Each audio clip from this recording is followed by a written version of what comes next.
Good morning, friends.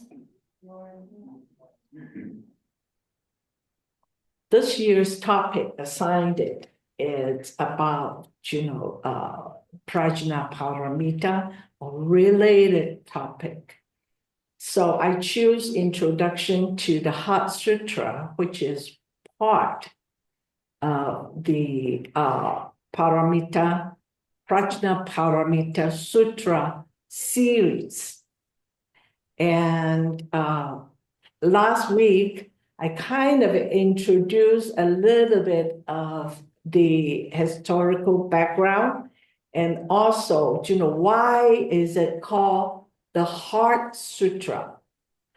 And then I introduced the two very well-known great translators, Kumarajiva and also Xiǎnzhì, two of them from different period of time. Both of them, translated many discourses or scriptures from the Buddha. Now, the Prajna Paramita Sutra is about 40 scrolls, many of them. So it's from India originated, then travel east. I have to figure out whether it's west or east. Travel east into China. So the scripture was in the language of Sanskrit compared to the original or earlier Buddhist teaching was collected in the Pali language, which is a very complete collection right now in the Pali language in Sri Lanka. So we have traveling north down with the Sanskrit language, with traveling from North India south to Sri Lanka in the Pali language. And a lot of the translation from Sanskrit were translated into the more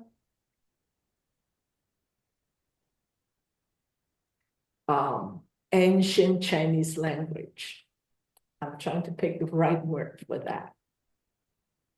So the Heart Sutra, it's called the Heart Sutra. It's a condensed version of the Paramita Sutra, Prajna Paramita Sutra. Why is it called the Heart Sutra? It's because it contains the essence, very important or key concept of the entire series. Now, a lot of the core teachings were included in this 268 words in the Chinese language or Chinese character, including the Four Noble Truths, including the 12 links of depending origination, including the 12 and 18 dhatus, including the ultimate truths of the Prajna Paramita. So almost in this 268 Chinese character, you have vast and key concepts taught by the Buddha. Okay, so this is why it's called the Heart Sutra. So that's what we did in my last talk. And then I mentioned it that to understand what the true meaning, what the Heart Sutra is teaching, then we have to understand some definitions or some terms one of them, of course, this is called the Prajna Paramita. So we need to know what is Prajna, what is Paramita. Now, inside this Prajna Paramita, Hridaya Sutra, the Heart Sutra, a very important concept. It's called emptiness. Okay, if we don't understand what is the meaning of emptiness, it is very difficult to understand what is prajna. What does it mean by wisdom? Prajna is actually translated into a few terms that we are going to and then before that, before I go on, I pull information from a very, very deep, broad, interesting book.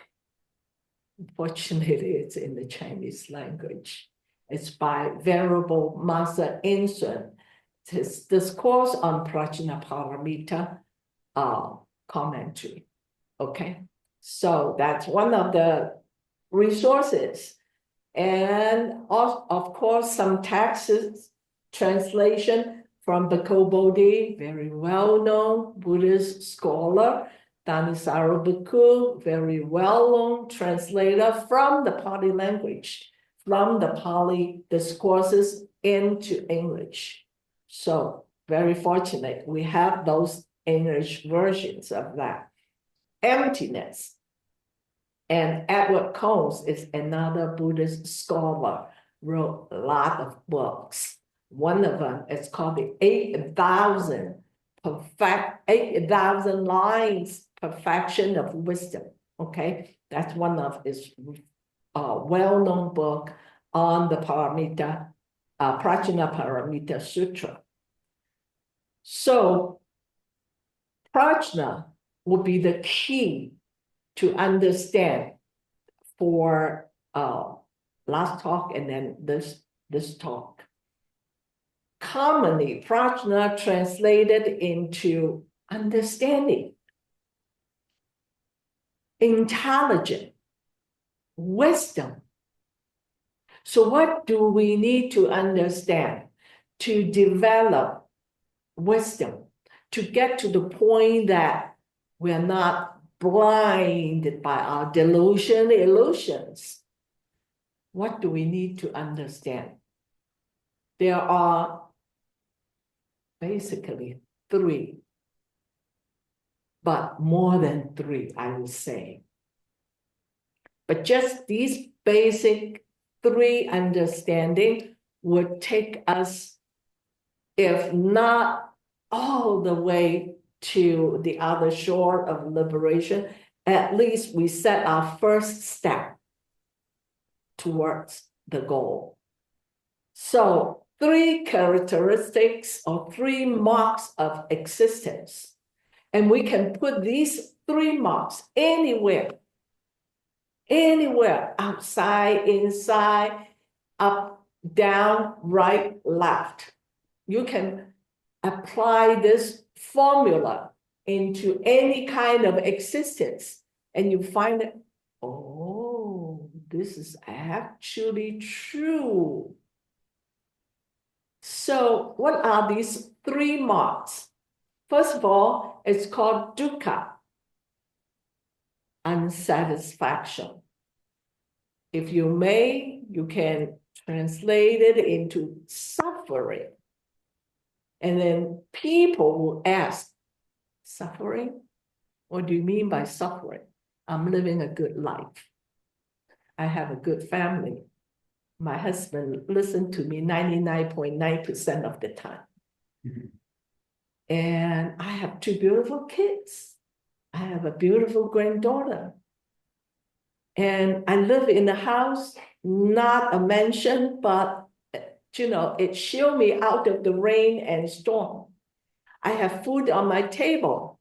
I'm still healthy and walking around. Suffering? You're telling me that I'm suffering? No way. But think about it. I don't want to drive a Honda. I want a Mercedes. Can I get it? I don't want a tiny little ring, you know, just a silver, even though it's like 925 silver. It's not good enough. I want a 5-carat diamond ring. I don't want to face my boss every single morning by 8 o'clock, and he or she is holding down a long face and then saying that, get this done yesterday.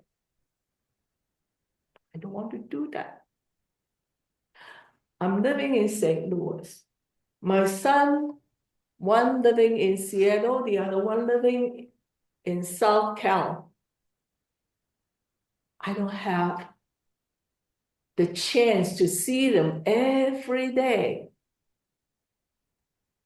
So encountering what we don't want to counter, separation from who are dear to me in that suffering. And that is not all. Trust me, I had lots of hair 20 years ago. Now see what I got.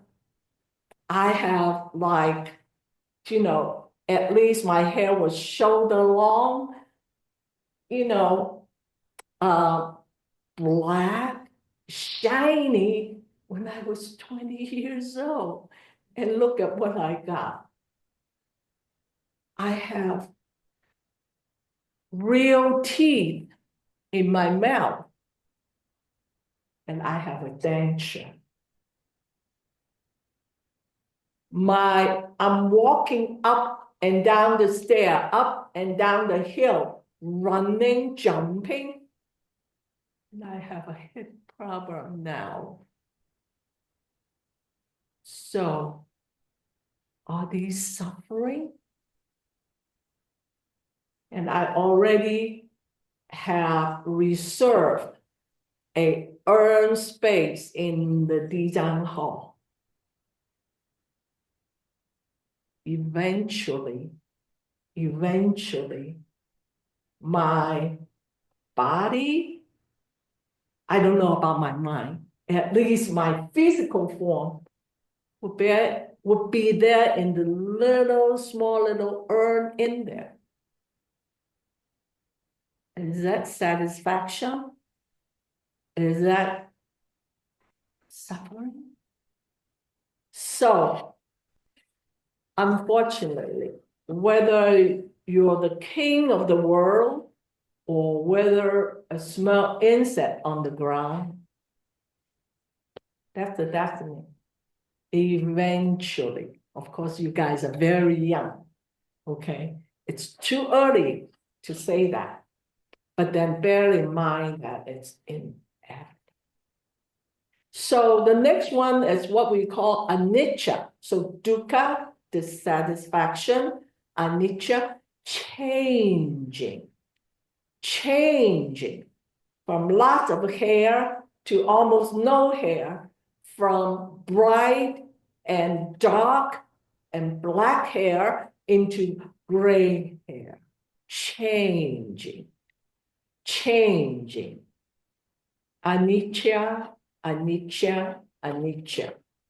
Then the next one is what we call the anatta. So we think that, okay, this is Kathy. I'm sitting here and I'm talking. I have this body and I have this mind. Well, normally when we talk about mind, we point out here, but that's not the mind. That is the brain. That is the physical form that functions. The mind is wherever your attention is within this framework of the 5 aggregates. So, dukkha, anicca, anatta. Dukkha, 3 kinds of dukkha. We talked about this last week. there are three kinds. Basically, commonly, we categorize dukkha into three. Suffering of suffering, that's more related to the physical suffering, like what I just talked about, birth, old age, sickness, and finally, die. So, and then suffering of change. I don't want something to change. You know, when I was young, when I have like my two sons, when they were young, I wish I have a bed, you know, bigger than the king size bed, so that my son can snuggle with me on one bed and we can watch TV. That's my wish. And guess what now? Both of them are in the West Coast. I can hardly see them, maybe once a year if I'm fortunate, okay? And I have to have permission to go and visit. If they say, no, mom, don't come, I'm busy, then I say, okay, son, whatever you want, whatever you say. So changing. My baby's grown up. I cannot hug them anymore. Changing, okay? There are two trees in my house when we bought them. White birch, I don't know if you're familiar with them. It was so beautiful. It shaded the house. Guess what? It died. One died last year. The other one is dying this year. So we probably will have to pay people to cut it down. Change. When Maba, before it became Maba, the only building would be the, you know, a little stone house in the Blue Lotus.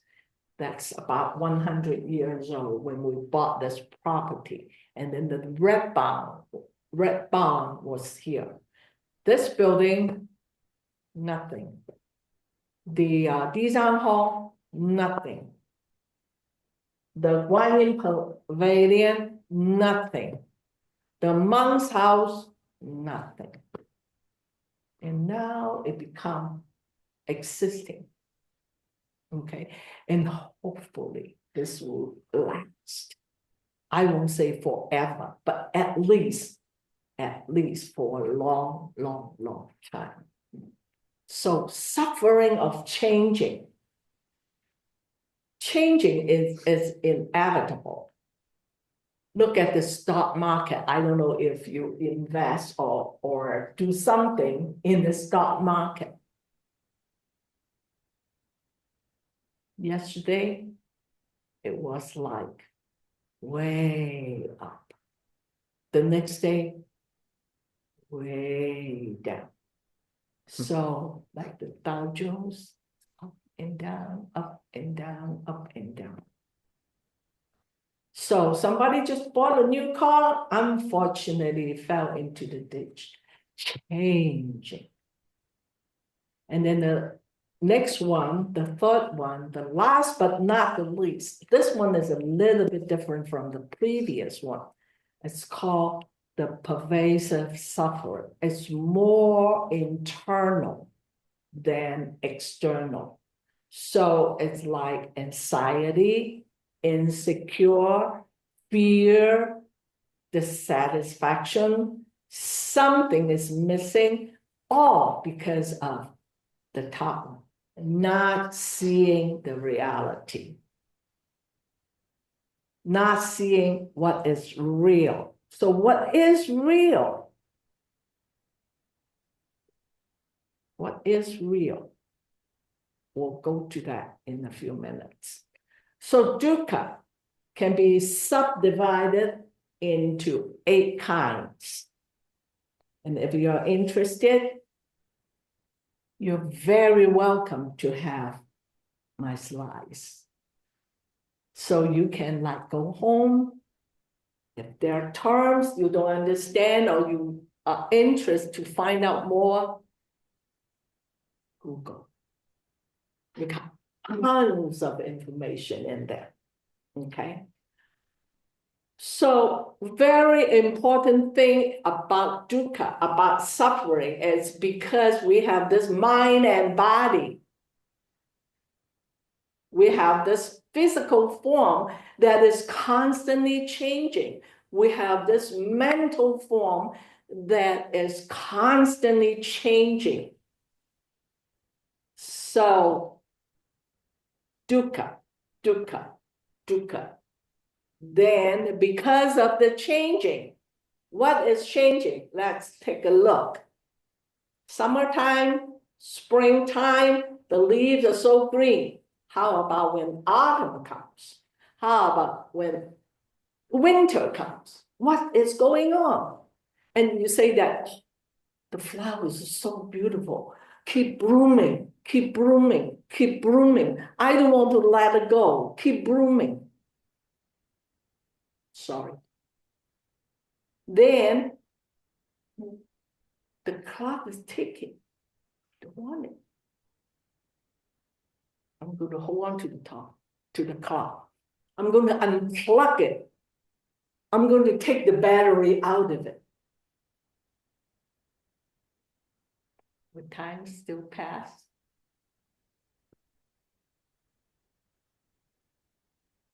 Will I still get old? And then when we light the candle, we see, oh, the candle is lighting so bright. Don't forget that every single light of the candle is changing.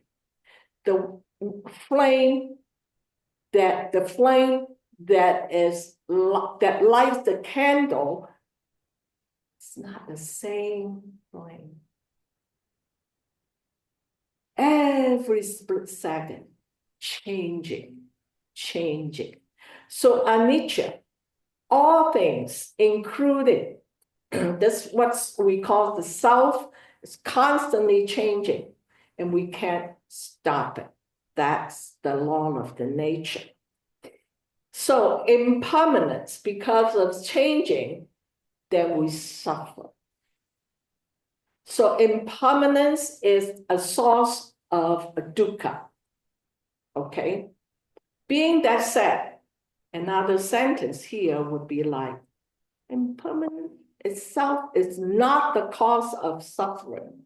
Hey, you just say that, the source of suffering is anicca. And now you're telling me that impermanence is not the cause.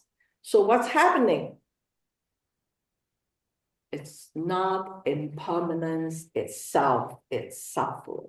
It is attachment, clinging, craving for things that is impermanent, that is suffering. Okay? So impermanence, it's just the law of nature. It's just a process. It doesn't cause us to suffer. It's what we cling or attach to things that are changing that makes us suffer. So after, the dukkha and the impermanence, then we come to the third mark or third characteristic of existence. It's called anatta, non-self.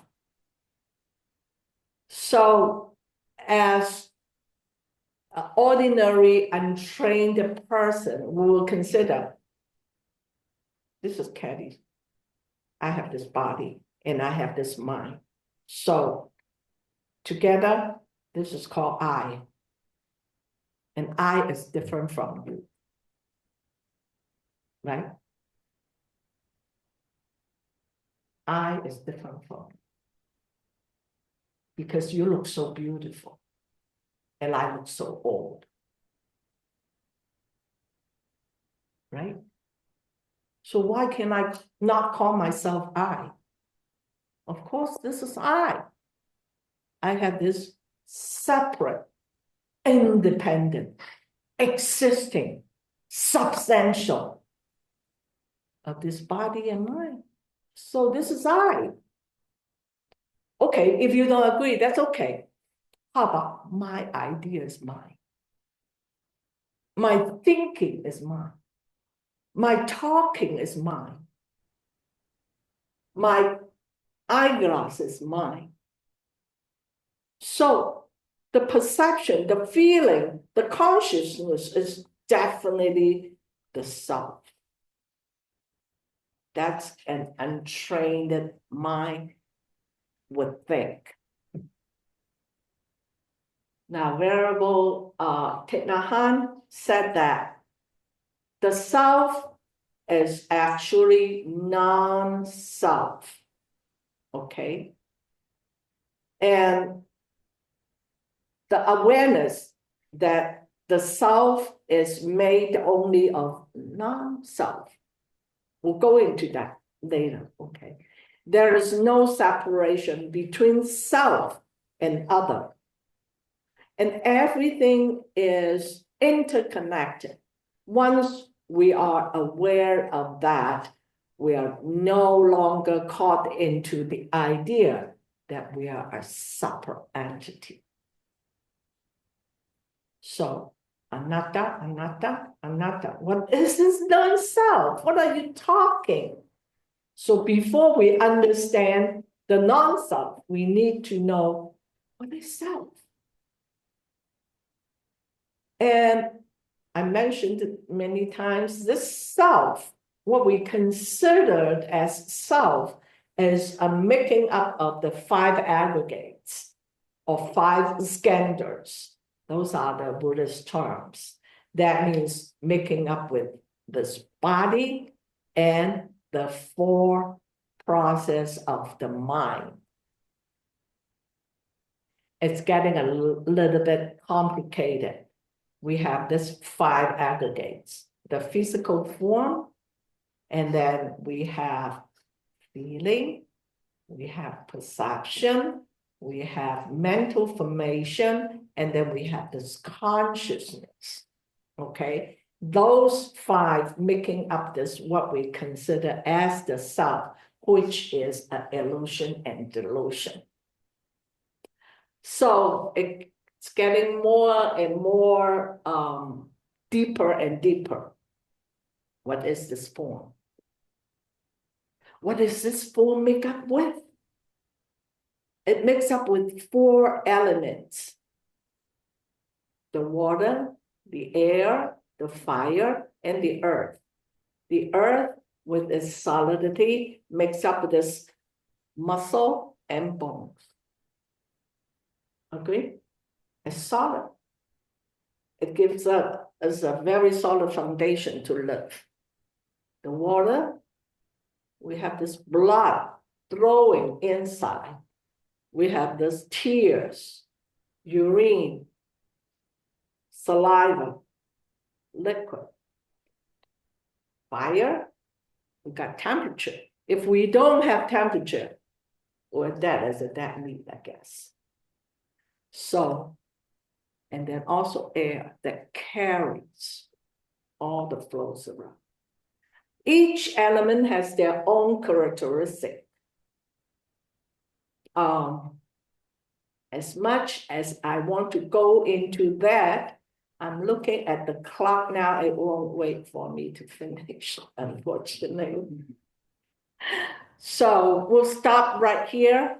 The course, the information I will share with you next time.